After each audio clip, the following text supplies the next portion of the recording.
Good day, everyone. Welcome to another captivating episode of Rare Talks by Jjuliaa Gangwani, presented by the Blue Moon, where global leaders and visionaries share insights that shape the world. After the overwhelming response and global recognition of our debut episode with His Excellency Mr. Almer Schuyler, the esteemed Minister of Foreign Affairs of Peru, we are excited to bring you yet another thought provoking conversation. Today, I am honored to welcome His Excellency Mr. Mariano Caucino, the distinguished ambassador of Argentina to India, who embodies the spirit of bilateral cooperation and cultural exchange. In this episode, we will explore the enduring ties between Argentina and India, from their shared aspirations on global platforms to their collaboration in trade, education, and cultural diplomacy. Let's get ready for an insightful discussion as we uncover how these two nations work together to shape a brighter, interconnected future.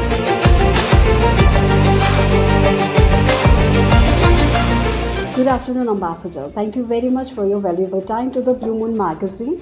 We are here to speak Argentina and India bilateral international relation and art and culture little bit.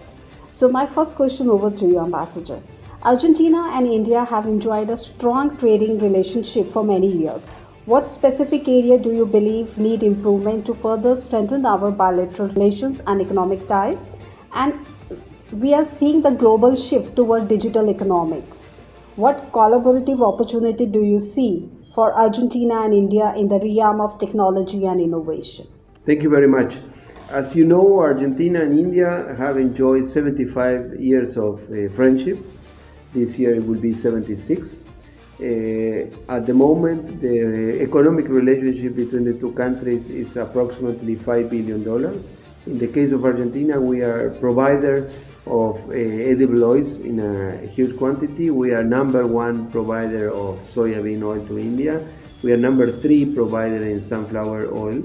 But we think that this situation in which we are providing food security to India, we can expand also to other fields. For example, energy, which is very, very important, and it will be for the mutual benefit of the two countries.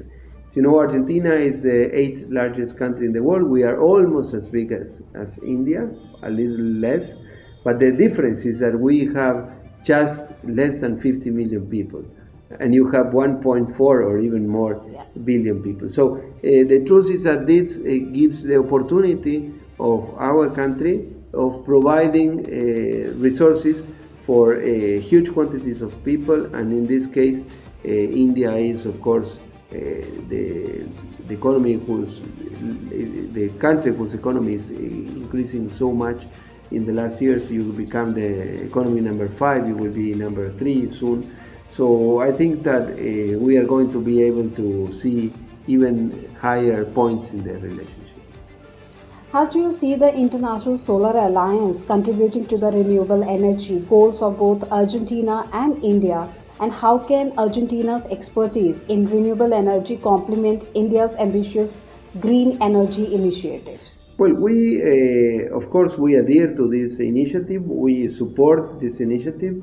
And recently we had the opportunity of the summit here in Delhi, in which we gave the support for, of course, the continuity of the leadership of India in this International Solar Alliance, which you founded with France.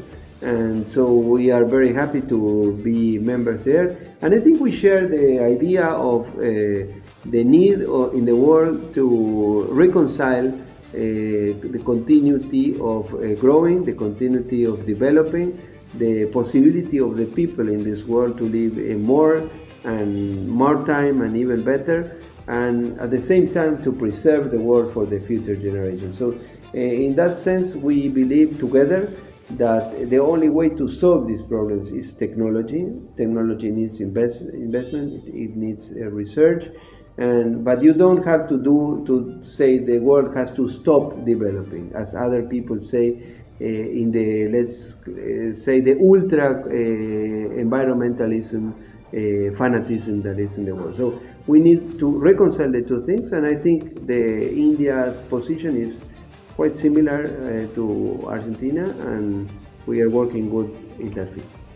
For enhancing our economic ties and bilateral relations, last year we witnessed Argentina Foreign Minister in India, and several key areas of cooperations were discussed. And a trade delegation represented diverse sectors, especially fisheries and food path. Could you share some insights into the outcomes of the 7th India-Argentina Joint Commission meeting and how it has strengthened our bilateral relation and what promising opportunities were identified during the interaction with Indian counterparts? Well, we had this visit for the foreign minister accompanied by a delegation of businessmen from Argentina, very important. Then we had another summit between the ministers in the Munich Security Conference last month. And I would say that we are working very good in the sense that the economic relationship between the two countries is very productive for both. Of course, in the political field, we are working very good. We always thank the support that India has given to us for many years in Malvinas. And also, I would say that, as I was telling you in the start, we have big cooperation in food security, but we can expand this to energy security. That's why it is so important that we have twice the visit here of the president of the national oil company YPF, Horacio Marin, here in September and then in January again.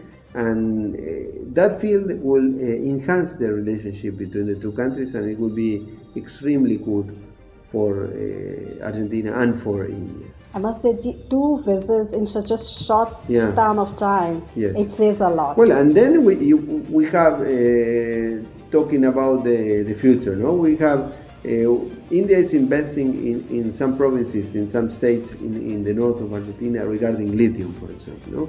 We had the visit recently of the governor of Catamarca, Raúl Jalil. The governor in Argentina is like in the States, is equivalent to a chief minister here. And they signed a number of MOUs in order to expand and to enhance this cooperation in terms of lithium and other minerals. So I think the relationship is growing, and it continue to grow, and it will become even more important, because, you know, Argentina and the rest of the countries of South America, I would say, or Latin America, have a complementarity with the economy of India. And India is becoming so important in the world. India is the economy number 5, but it will be number 3 at the end of this decade, approximately. So you will demand a lot of energy. Unfortunately, you don't have energy enough to provide to your own production. So in order to satisfy your domestic consumption of energy and food, you need to expand cooperation. I think Argentina is a great partner for you. Ambassador, where we are talking right now on the lithium MOU signed recently. So in this, would like to know what are the next steps for the joint projects following the recent MOU, and in the past also we have signed several MOUs. Yes. So if you could provide an update on the status of these agreements and MOUs. Well, I was telling you recently, this governor of Catamarca, they signed with some mining companies here. The possibility to continue exploring, the possibility of drilling, the possibility of investment. They are already doing that. There are companies from Cabil company here. They have already invested in Argentina, but they are expanding this.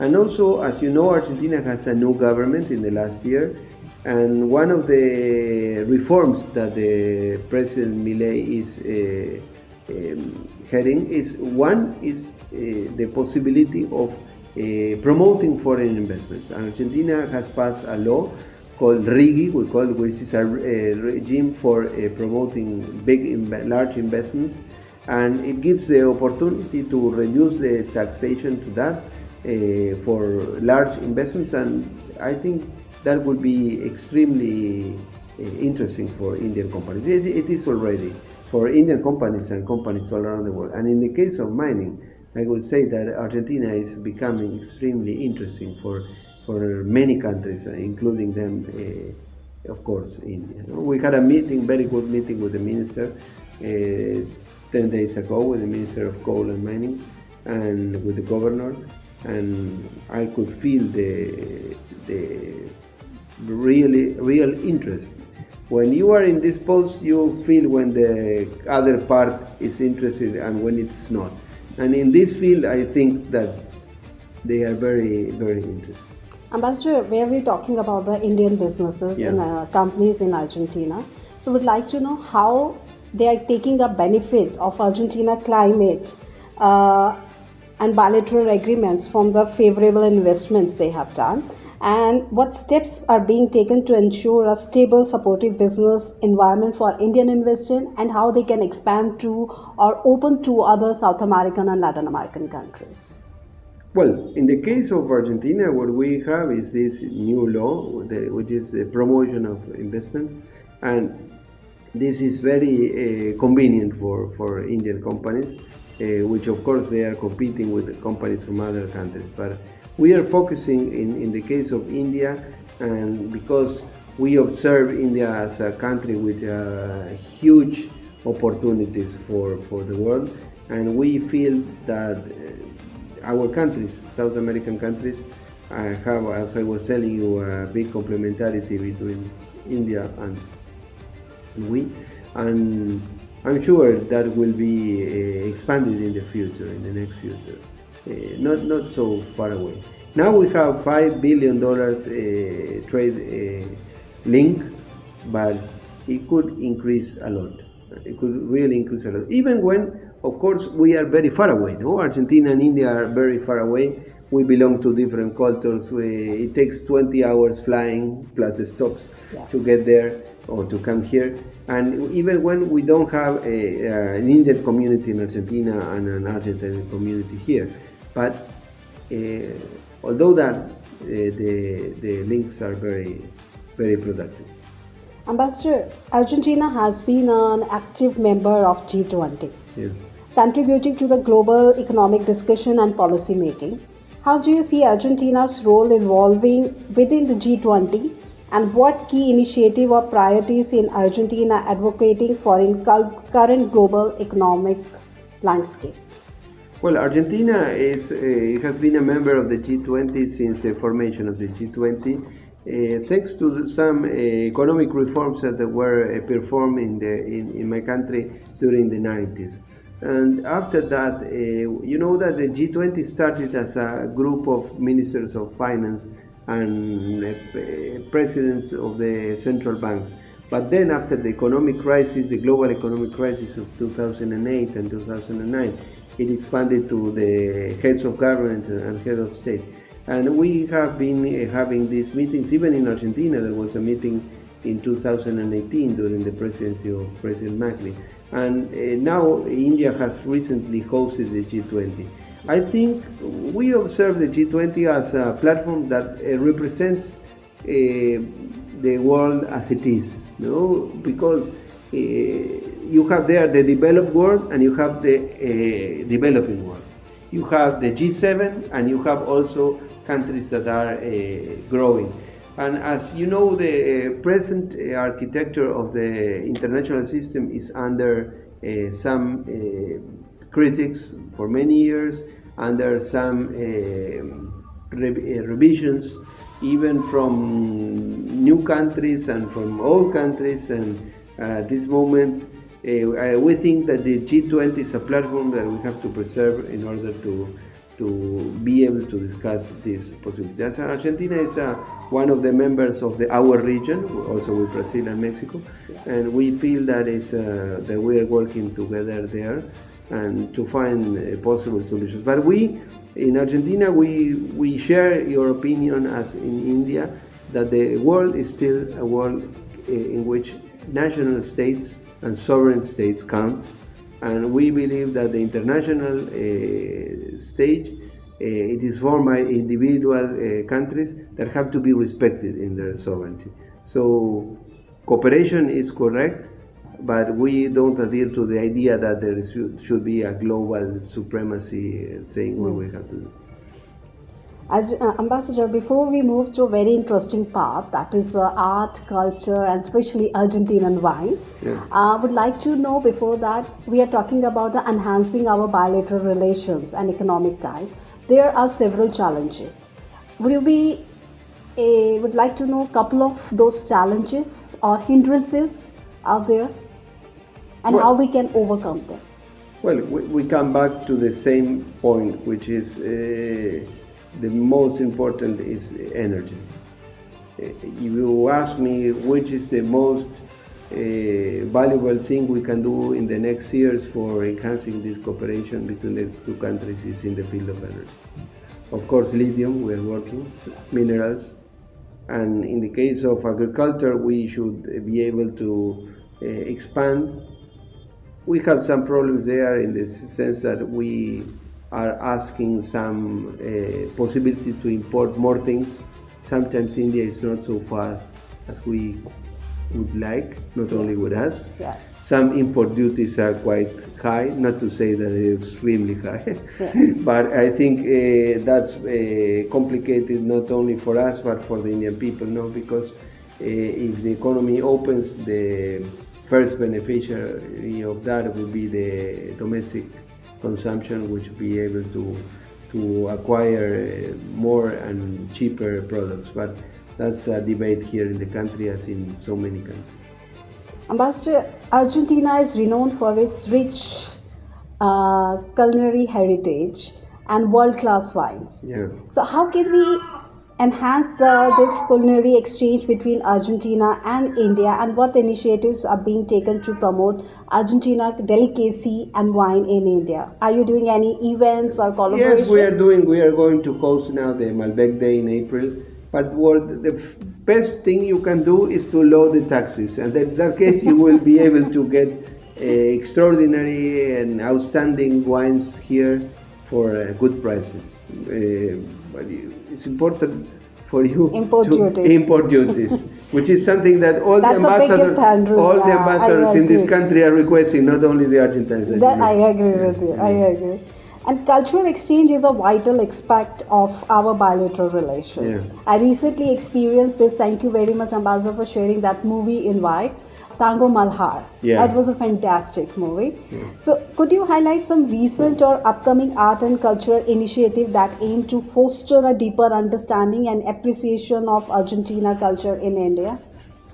Well, tango is something that and cultural expression that was born in my country, and the Uruguay say also in their country, in the Rio de la Plata, I would say. It's a part of our culture, and of course here there are some schools and developing, even my wife is part of that because she's a tango dancer, and they are working very good on that, and they are going to bring some professors here as we can.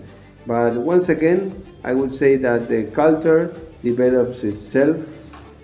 Fortunately, in that sense, people are very active and they don't depend on governments. Sometimes governments interfere in culture. It is better sometimes to leave the privates to develop.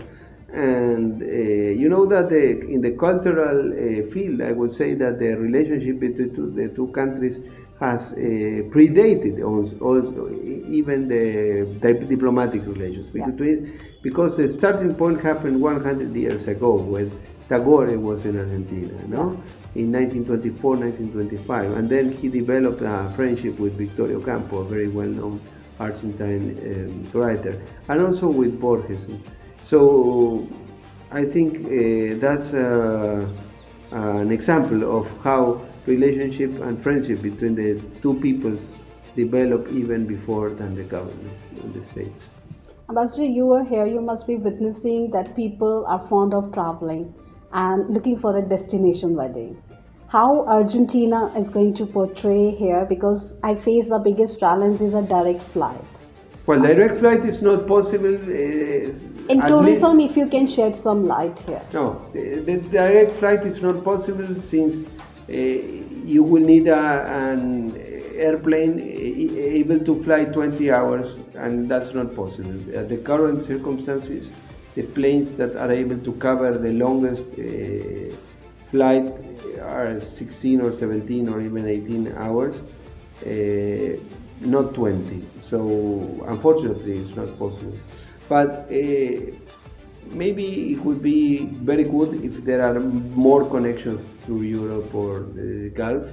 But I think that the geography is geography. It's not. We are not going to change that. And unfortunately, I don't think that in the next years planes are going to I be able to agree. fly more fast. So, but Argentina has so many weather and it has so many. The geographically is so rich country that you should go there. Indians, though, many Indians don't know Latin America. They don't So, know if South you put America. like They have to why go to Indian Argentina. travelers visit Argentina, if you can just say in a line or two. Well, you will find the best country in the world. It's Fantastic. you will find a country with a very variety of climates, variety of geography. You will find desert, you will find sea, you will find the falls in the north. You will find best wine in the world. You Yeah, will that's find true. so many things, and you will find an exciting city of Buenos Aires that people, once they go there, they are surprised that so far away there is a sort of European city there. That's So, true. with full of theaters, we have the Teatro Colón, which is the national theater, which is you can compare that to the opera in Paris or in Vienna, and you will get there and you will be extremely surprised. Do we have any Bollywood movie already shot in Argentina? I think so, yes. We Couple of should, we films. should, we should have. Are you I ready? hope. Argentina government is ready to offering any incentive Yes, to of Bollywood course. industry? We have this law I was telling you of promoting investment, and of course it can be expanded to in the field of culture. As Interesting. far as the objectives and the regulations are met, of course, that will be extremely And looking interesting. forward to have one Indian fat wedding in Argentina. Is Argentina ready to But handle weddings such in Argentina are not so long as here. People get for 4 days? in Argentina only one day. The second day maybe they get regret about it. Oh, oh, No, oh. here the And people. what about Indian fat wedding? Are you Argentina is ready to handle Indian fat wedding for 4 days with No, 500 everything is Argentines? possible to do that. What I don't know if it is possible of the Argentine people standing there dancing and eating for 4 days. Definitely they will. They will fall in love with Indian fat wedding. Ambassador, we in every country we have some community from other country. In India also we have some Argentinas here. So what measures are being taken by the embassy to support and engage with the Argentina community in India and to promote Argentina culture and heritage among Indian population here? As I was telling you, the community, Argentine community here in India is extremely tiny. It's very few people, and the Indian community there in Argentina is very few Very people, few, yeah. very few. So we don't have communities in huge communities, or not even a number that be considerable. It's very little, very few people. You realize that when we have elections, because people who come to the consulate to vote are very few. So that's something that happens with most of the countries in South America. Not in the Caribbean where there are Indian communities, but in Yes. South America. Yeah. Ambassador, reflecting on your tenure so far, what have been some of the most rewarding experiences and challenges you have encountered as the ambassador of Argentina to India? Well, first of all, I have to say that I requested to come here as an ambassador to India because I was fully aware, but now I am more about the possibilities of this relationship. So that's why we are working so hard in the possibility of expanding this, and we are so excited in the possibility of expanding, as I was telling you, in the field of energy. We have been here, I think, 8 or 9 months and less than 1 year, but we travel extensively in the country, and this country is always surprise you with the scale, with the vast quantity of people, of land, and in some way it's like an unlimited geography, no? The country is it's not so big in terms of geography because we are accustomed to a big country, to a large country. It is almost the same. But the difference is that you go from one city with 30 million people to another city with 30 million people, and maybe you are in a city with 10 million people, and people think that that's a middle-sized city or a small city, and it is huge. So we are surprised in that sense. But another thing that is very interesting is how proud you are of your accomplishments. India has been only 7 or 8 decades of independence, and the past was so complicated. The independence process, as you know, was so traumatic. It was heroic, but also very traumatic. And how you were able to develop in this, especially in the last 10, 20 or 30 years, is very admiring. Yeah. Looking ahead, what is your vision for the future of Argentina-India relations, and what key milestones do you hope to achieve during your tenure here? I was telling you, we have to consolidate what we have, and we have to expand to other things. We have to consolidate in terms of the food security cooperation we are having. We have to expand that cooperation, and then we have to open that to the other areas, especially in energy. And I think that my mission here is to work in order to be able to construct steps in that sense. If I do that, I will be happy to have served my country in that sense. Ambassador, in the last, any message for our Indian audience? Great admiration, great sympathy for the Indian people, and we are very happy to be here. We know the possibilities of the cooperation here, and as I was telling you, I requested to come here because I knew the potential of this relationship, and I think I was not wrong at that That's moment. a big reply that you are not regretting your request. No, of course not. I had the opportunity serving here after asking in other posts that had the same situation, and I think that once you get that opportunity, you have to work hard to serve your country, and in that case, my mission here is to bring Argentina closer to India and bring opportunities that India offers to my country for the development of the Argentine people. Thank you very much, Ambassador. We at the Blue Moon really wish you all the best, that you fulfill your all dreams and the vision you are here, and you will be very happy to incorporate India and Argentina relationship, and looking forward to enhance that relationship from the Blue Moon side. We'll Thank you very much. Thank you very much. Thank you for the Blue Moon and all the audience of the Blue Moon. That brings us to the end of another remarkable episode of Rare Talks by Jjuliaa Gangwani, presented by the Blue Moon. I would like to express my heartfelt gratitude to His Excellency Mr. Mariano Caucino for sharing invaluable perspectives on the growing partnership between Argentina and India. His insights have truly enriched our understanding of this dynamic relationship. To our listeners, your support is what makes Rare Talks truly special. Don't forget to follow, share, and stay connected for more exclusive discussion with global leaders and change makers. Until next time, this is Jjuliaa Gangwani signing off. Keep embracing rare conversations, and remember, every story has the power to connect cultures. Stay inspired. Have a good day.